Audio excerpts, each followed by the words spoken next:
Hi guys, maayong adlaw. Welcome to Natsma TV.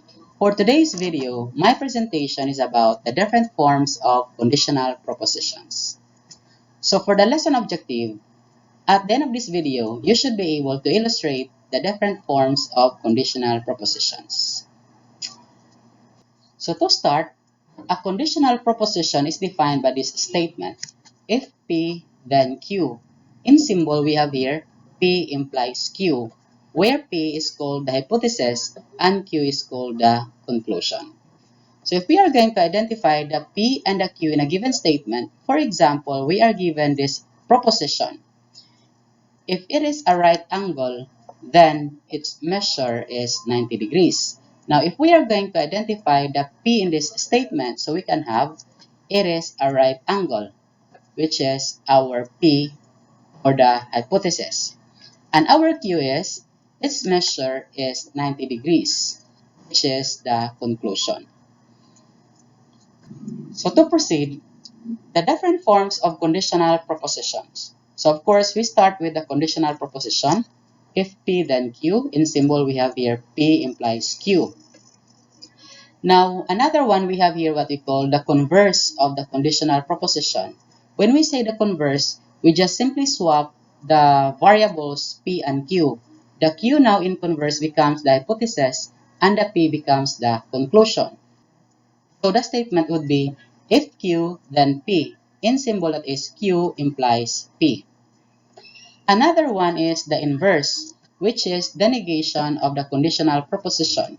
So we can have if not P, then not Q. We just simply negate the conditional proposition and we have this symbol not P implies not Q.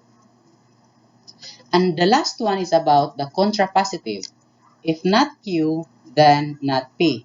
This is now what we call the reverse negation of the conditional proposition, or just simply the negation of the converse. So in symbol, we have not Q implies not P. Now to proceed to the examples, we have, if you are going to illustrate the different forms of conditional statements given P and Q. For example, we let P, you live in Mambaling, and we let Q, you live in Cebu City. So for conditional statement, if you live in Mambaling, then you live in Cebu City. So this is a true statement because Mambaling is found in Cebu City. Another is the converse, which is Q then P. So we swap the variables P and Q. So this becomes, if you live in Cebu City, which is our Q, then you live in Mambaling, which is a false statement because Mambaling is just one part of Cebu City. You can also live in Pardo, or you can also live in Basak, or you can also live in Babolo, which is still part in Cebu City. So this is a false statement.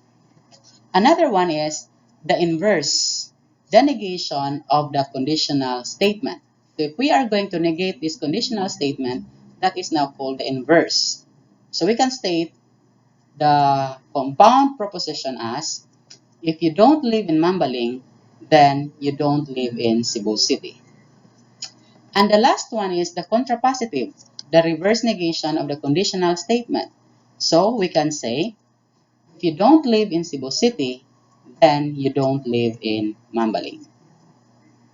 So these are the different forms of conditional statement given P and Q.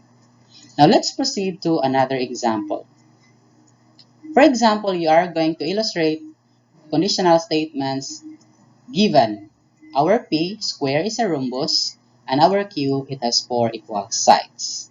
So for the conditional statement, if P then Q, we can say if square is a rhombus, then it has 4 equal sides.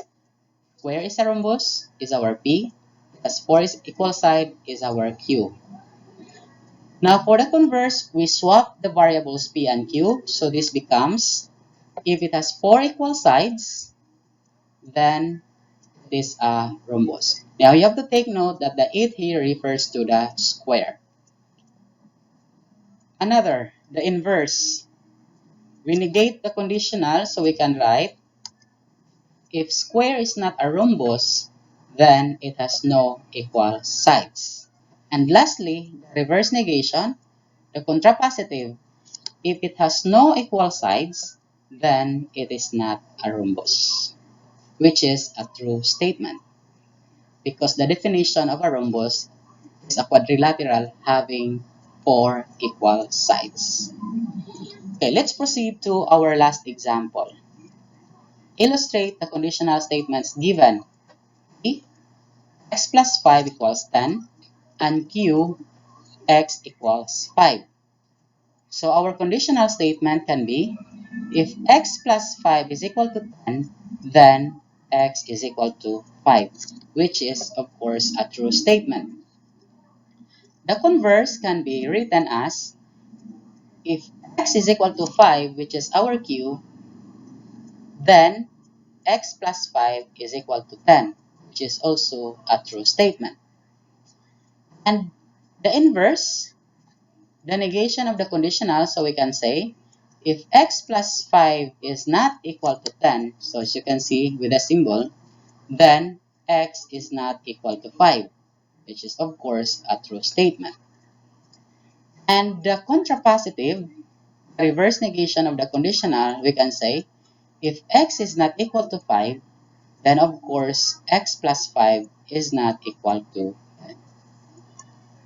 Now, since the conditional statement and the converse statement are true statements, if both conditional and converse are true statements, then we can write the statement using a biconditional proposition, connecting the two variables by the connective if and only if. So for the biconditional, we can say x plus 5 is equal to 10 if and only if x is equal to 5, which is a true statement.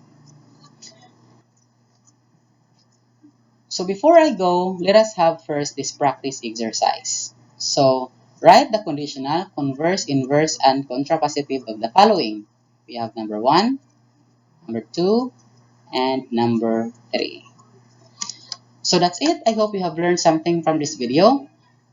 Please do not forget to subscribe, like, and share to your friends, especially those who are incoming grade 11 students. So thank you and God bless.